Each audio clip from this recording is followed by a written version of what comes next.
Precision and proper alignment are paramount when attaching two cabinets together. This creates a seamless and secure connection that increases the aesthetics and functionality of the space.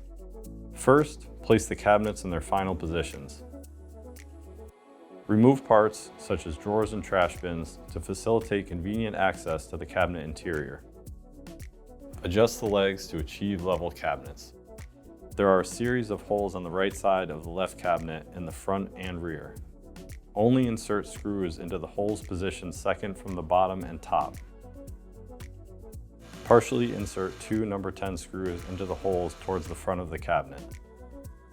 After, partially insert two number 10 screws into the holes that are towards the back of the cabinet. If necessary, remove the top middle screws to attach the top bracket connector later. Carefully lift and tip the cabinet so that the screws go through the dog bone holes. Before you tighten the screws, make sure the cabinets are level and square. From the inside of the cabinet, tighten the screws through the access holes. Place the top bracket connector in between the cabinet top and sidewall and tap it in place using a soft mallet or similar tool. Reinsert the parts that were removed.